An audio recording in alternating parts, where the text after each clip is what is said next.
Hey guys, and welcome to another brand new video. In this video, I want to go and show off something over here that's been kind of crazy because we've been seeing a lot of Faze clan drama to the point where I even made a video on it on my channel at least a few different times. And right now, we're actually now seeing even other bigger content creators such as Nadeshot, who if you guys are unfamiliar with, has also been a part of 100 Thieves and the maker originator of that, who's been also, in my honest opinion, doing a little bit more successful, but as well also has a massive brand when it comes to esports, when it comes to clothing, when it comes to merch, when it comes to content creators and everything in between. And we're actually now officially seeing him call out and talk about Faze Clan and why it's actually negatively impacting overall, like everything. His own brand, his own company, outside equity investors, and everything in between. So I want to go and highlight this, talk about this, and showcase up on how crazy this stuff is actually going, because this Faze Clan is actually getting utterly, brutally destroyed. And I just think it's an interesting video. I'm going to talk about that. So make sure you guys are subscribed, notifications on, Twitter and Twitch room down below, and let's talk about it. So in case you guys do or don't know, when it comes to bigger content creators, they typically don't only make money off of doing YouTube videos or streaming or TikToks or whatever.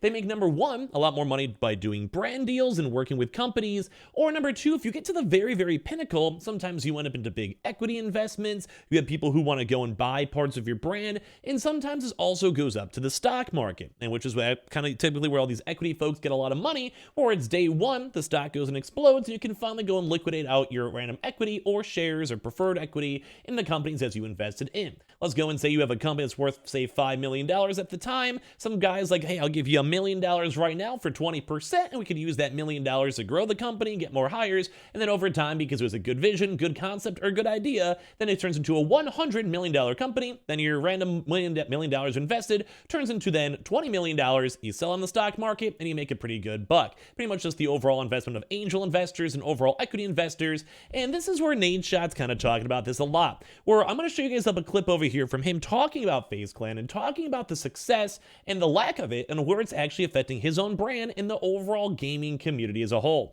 We made a video on this earlier on today too, talking about the fact that Twitch also is laying off hundreds of employees. The video gaming scene has actually been having a lot of struggles. We're not seeing as many big contractors such as Twitch streamers or YouTubers getting these big multi-million-dollar deals that people like Ninja or Shroud or even everyone else and Ross have been offering. And well, like I said, it's kind of impacting folks a lot. So I'm gonna go show you guys up a clip over here from Nadeshot responding to the Faze Clan drama. I'll tell you this, and let me be abundantly clear. Faze is the lack of success on the market, and you could say that was their own doing, and they fucked us by jumping in and giving that a shot. Their lack of success on the market is a terrible thing for the esports industry as a whole, man. Like, people look at that, outside investors or people that want to be a part of gaming and they want to invest in it, they won't touch it with a 100-foot pole, seeing what's happened. And I think the savvy investors that know that that's just like a very unique situation, they'll still be involved. But it's always just going to make the introduction and the conversation around money tougher for anybody that isn't a part of gaming now and wants to be a part of it in the future. So I just, let me tell you this. So you guys have a chance to go and see some of this type of stuff where you have people like him who has been involved in 100 Thieves, who has really popular other folks such as Drake, who has actually thrown in lots of money, other really big successful businessmen who have thrown in millions of dollars for the 100 Thieves brand. I've even had a chance to go and see Nadeshot go do a bunch of other various things on his channel. If you guys go look at this, he has his brand new video game upcoming stuff, so trying to expand and reinvest the money. They have things such as the Drink Juvie, which has been overall the brand new brand, which is also once again expanding out besides just the pure traditional sense. You also have other things too, such as their merch, their esports teams, their content creator collaboration teams, the TikToks, the YouTubes, and everything else. And these are really big things when it comes to gaming as a whole. But as you guys even heard him go and say, the fact that Faze Clan, which number one has had a lot of different various bits and pieces of drama when it comes to folks out there stating like, hey, we said also like Faze Rain, Faze like Apex, and all these other folks that are coming out here with this that are involved in these either dramas, like such as Faze XPEX being a part of this big equity side, or Faze Adapt, who has actually been in drama videos, or Faze Teeqo, who's going out publicly and talking about this stuff, or Faze Rain. These are all just founder folks of the company that have been going public and calling out all these companies and calling out the original OG fans, or most of the OG, I guess, original owners, the people, whatever, the people kind of came in. It's like so many levels of this stuff. The people who came in trying to go buy the company, like those types of folks. folks, and they're trying to go and ramp up the fans and trying to be like, we can make this better, we could do better, but these big higher ups who bought out the company need to go. But obviously, whenever it goes in the stock market, it becomes a real legitimate business, and it becomes a real legitimate thing you have to worry about with your shareholders and making money and revenue. And so far, if you guys look at something like the Faze stock, it has been nothing short of abysmal. We've literally made a lot of comments on this, a lot of content on this, and even right now, you guys can see it's only at a 40-cent share. It's only been in the stock market for a very, very short amount of time. We're just trading around the $9.9 cents. Had a little bit of a spike up over here with the overall market, peaked up at around $19, and then ever since then, it's just been people probably liquidating out their shares, and the stock has been going down, down, with a 52-week low of 37 cents, a 52-week high of 29 cents.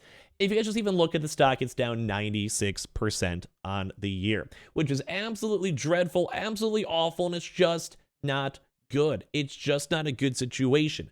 And like I said, this kind of impacts other folks, like Nadeshot coming out here and talk about the fact that it might be harder for him to raise money. It might be harder for him to keep employees. It might be harder to work with other big name brands and companies and sponsors to lock in these 1 or 2 year big deals for them to promote it on their brand, on their merch, on their esports teams, in their company, in their compound or whatever. It's just a really, really not good situation. And we've been seeing this floating around a lot too, because it just shows the weakness in number 1, gaming, number 2, entertainment, and number 3, in this kind of YOLO investment scenes, because we want the gaming world to grow. We want people to keep buying games, investing in games, but everything else, if you guys look at companies like Ubisoft, are getting weak. We're seeing Microsoft doing massive layoffs. We saw Twitch earlier on today. If you guys missed that video, check it out, laying off hundreds of people. We're seeing Amazon going away. We're seeing video games being canceled. We're seeing companies losing money. We're seeing stock prices going down, and everything is just going very, very scary for people in the gaming universe. I'm seeing a lot of content creators who are literally going and quitting their jobs. I see a lot of people that are going back to getting part-time jobs. All these things which are fine, it's just keeping the world going and rolling, but it doesn't go to show that Nadeshot, Faze Clan folks, all these folks out here have a big say. It's really worrying for folks. And even when it comes to Faze Clan, it's just all the original folks that built that brand. Like some of these folks like Faze right now have millions upon millions of followers. If they don't like it, if they're not a fan of it, and these are the people who built the company up, guess what? People are not going to want to buy the stock. They're not going to have confidence in the stock. And if you guys don't know, if your stock does super, super poorly, you can quite literally get just delisted. Like you could literally have the entire company get delisted from these really big things such as NASDAQ. And that's also something what probably Nadeshot doesn't want to have. Because it's kind of like one of those things, if you see like all the banking crisis that's been going on this week, every single bank has been hit and destroyed. You see Bitcoin, if that crashes, every other cryptocurrency goes down in tandem. So if you have a random gaming esports company, like place like this, like 100 Thieves or TSM, you go public with all this stuff, guess what? If one company in that same sector is doing awfully, they probably assume other investors, other folks, as even Nadeshot said, would agree and would not want to invest long term and be very, very worried about what's going to be happening in general. So it's scary. It's cool to go and see Nadeshot be honest with these thoughts and be public with it, but it's also scary probably for him to see how the future of his company, his brand, is going to go. And same for everyone else on Twitch or YouTube or gaming spheres or whatever it might be. I think a lot of folks are really worried right now. So thank you, Nadeshot, for the thoughts. I always wish him the best. He's a very nice guy. And hopefully you guys all enjoy the video. Give me your thoughts and comments down below. We have the Twitter and Twitch stream down below, the Target links down below, Amazon links down below. And I love you guys all to bits.